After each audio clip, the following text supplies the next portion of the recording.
At Christmas, the ER runs on a strange kind of discipline. The halls are quieter, but the work is heavier, like the hospital knows people are trying to be somewhere else.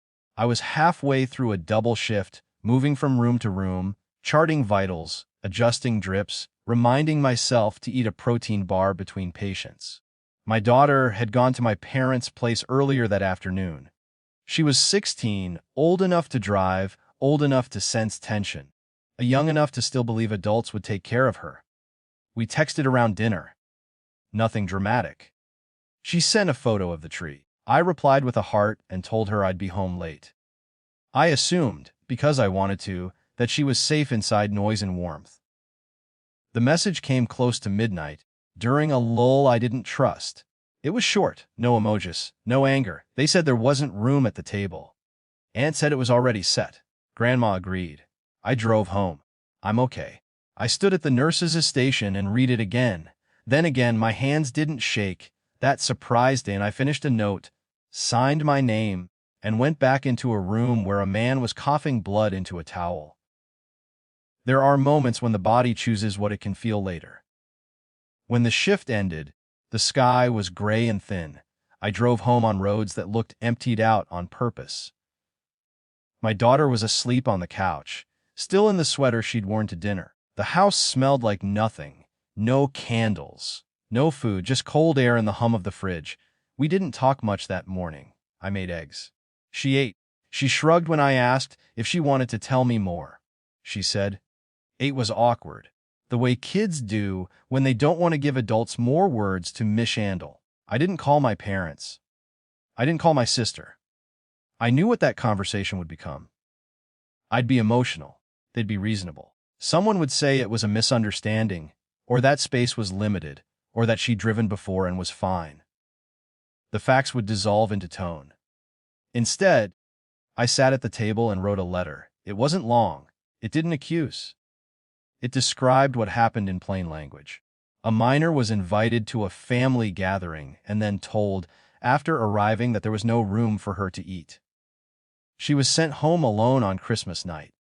I wrote that I worked a double shift in an emergency department and had trusted them with her care. I wrote that I would no longer place her in situations where that trust could be compromised. I included one more thing, because it was true, and because truth sometimes needs a spine. I noted that leaving a minor alone on a holiday after inviting her could be interpreted as neglect, and that I was obligated, as both a parent and a healthcare professional, to document and report concerns when a child's safety was involved. I signed my name. I put the letter in an envelope and drove it over while the neighborhood was still quiet. I left it at their door and came home. Around 10, my phone started lighting up. Missed calls. Voicemails I didn't listen to. A text from my sister in all caps asking what I thought I was doing. I didn't reply. I had learned slowly that answering the wrong question keeps you from finishing the right work. The knock came an hour later, not at my door, but at theirs. I know because my mother called afterward, her voice high and broken in a way I'd never heard. She said they were asking questions. She said it was humiliating. She said I had overreacted. I told her I wasn't available to discuss it. The authority part wasn't dramatic. There were no raised voices, no threats. Just a clipboard, calm faces, and the weight of procedure. They asked when my daughter had arrived, when she left, who was present. They took notes. They thanked them for their time. They said they'd be in touch. By the afternoon, the story had already changed in the family group chat. It was a misunderstanding. The table had been small. No one meant anything by it. My daughter had offered to leave. I didn't correct them. I didn't need to. The record existed now, clean and factual, separate from their version. That evening, my daughter and I baked cookies. We burned the first batch.